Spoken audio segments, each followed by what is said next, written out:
Quazi here. In today's video, I want to share with you how when I let it all burn, when I destroyed everything I believed in, everything that I did, my manifestations came true. My goals literally manifested. Let's begin with a little story of mine that kind of exemplifies this story. For those of you who don't know me, my name is Quazi Johir. Over the past 4 years, I've literally manifested everything that I've ever wanted. But it wasn't always this breezy. Life was a lot different 4 years ago when I started off. I had a lot of these old beliefs and old ideologies that didn't quite serve me. You know, I had this huge scarcity mentality, and I believed money was evil and that I wasn't going to make any money unless I was born with some sort of talent or some genius, and I wasn't one of them. I realized this 4 years ago that the beliefs that I held to be true were the problem.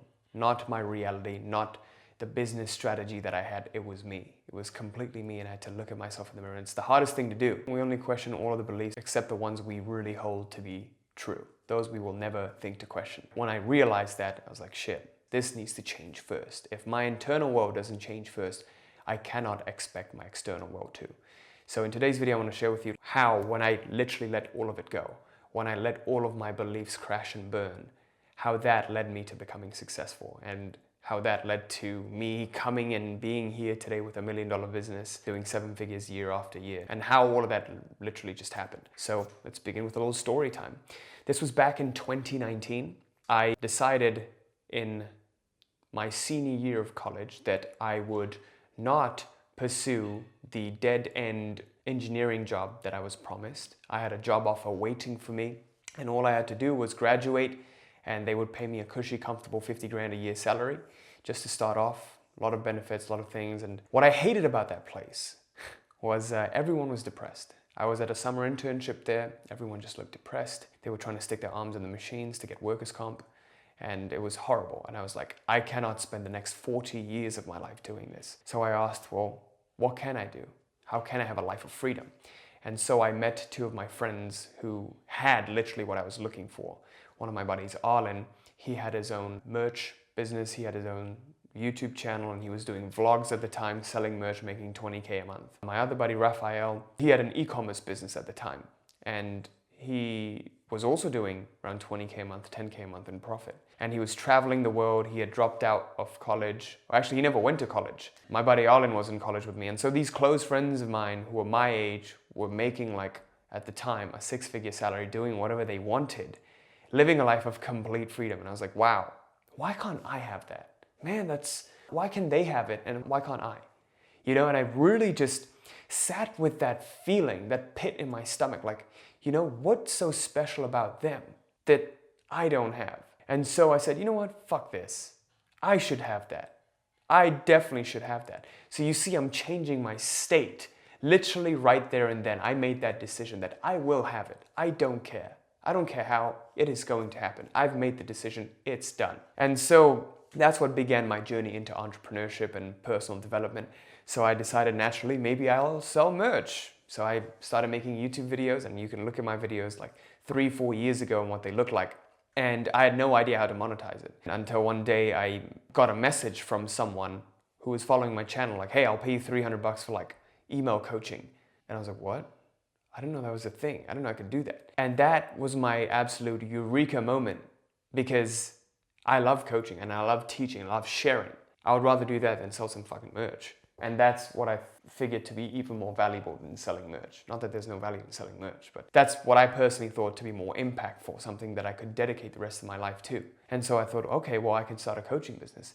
And then I met my friend Sunny from Personal Mastery Quest, who was doing the exact same thing at the time. And he lived like maybe 20 miles away from me. We met up one day. He told me about this like course that taught him how to build up everything. I was hesitant at first, but I bought it.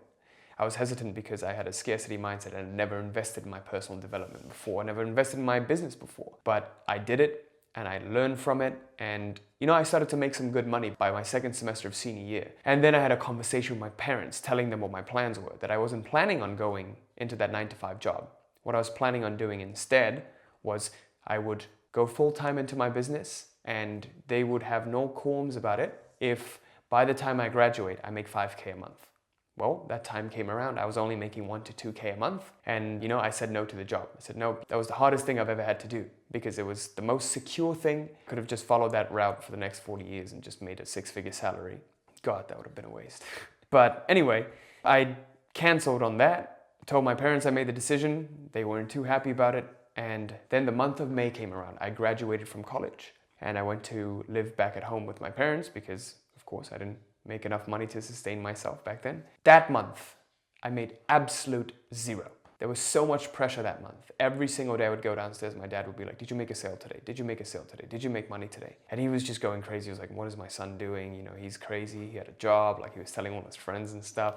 Yeah, every single day I was just hearing the end of it and it was just really tough, you know. But I knew that that's what I had to go through to be mentally strong, to develop that thick skin so that I could succeed in what I'm doing. And so that month I made nothing, and that was the worst and the best month of my life. I realized that everything was so important that month. Making one sale was so important. I had to prove to my parents. I had to prove to them that I could do it, that I could make it. And I didn't. I completely disappointed myself. I disappointed them. And everything was just in shambles. And I just remember sitting there in my room, just crying. Just literally crying, like, what am I gonna do? What's gonna happen? And then I just said, fuck it. You know what? Just let it all burn. I just literally let it all burn. I stopped doing all of my manifestation practices. I stopped doing everything. I just forgot all about it. And I just went about doing everything as per usual, and I didn't expect it. I got on sales calls without expecting to get a client. I made videos without expecting to get any calls or, you know, getting any clients. And all of a sudden, one of the videos on my channel blew up and it started to bring me a lot of prospects. And then I started to get on calls and they started to close. The very next month, the month of June, I made my first 5K or 8K month. So I went from 0 to 8K.